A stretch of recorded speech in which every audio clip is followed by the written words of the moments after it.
And Congress reached an agreement to keep our government running until September, and it gives some local groups a little bit of breathing room. Yeah, their funding won't be cut under this agreement, but they still worry about their future. We're talking about the NEA, which provides thousands of dollars in grant money to art groups all throughout Northeast Ohio.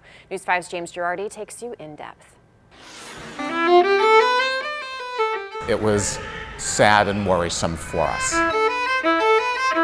When kids come into this program, they're learning to play their instruments, yes, but that's really a vehicle. The orchestra is a vehicle for them to learn things like teamwork, integrity, perseverance.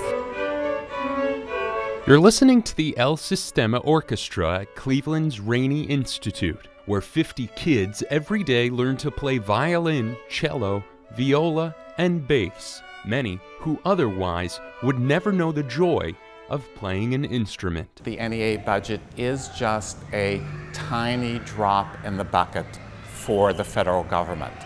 But to an organization like Rainey Institute, $10,000 is a significant grant.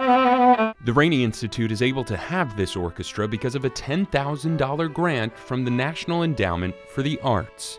The NEA's entire $148 million budget is on the chopping block this year. The Trump administration calling to eliminate it, the National Endowment for the Humanities, the Institute of Museum and Library Services, and the Corporation for Public Broadcasting. All four organizations making up 0.02% of the nearly $4 trillion federal budget. A country is its art in a lot of ways. It's its land, it's its park system, it's its people, but it's also known by its arts. The NEA funds organizations in every single congressional district in the United States. In Northeast Ohio, it funds Dance Cleveland, which brings world-renowned dance companies to Playhouse Square. There's so much misperception about the National Endowment for the Arts that it's some kind of welfare for the arts. No, this is an award for top-level excellence. The Cleveland Public Theater in Gordon Square is funded by the NEA too. Its executive director, Raymond Bobgan, used to sit on an NEA grant committee.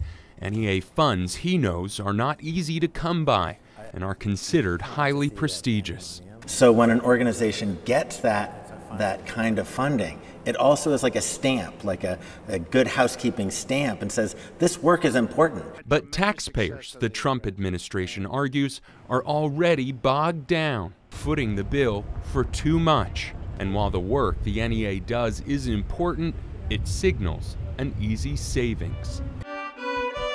I don't think you could come in here and see what these kids are doing every day and think, oh, no, this program isn't important. It was James Gherardi reporting. In 2017, 28 arts organizations in Ohio received $682,000 from the NEA of the $30 million that was given to organizations nationwide. Well, guess what?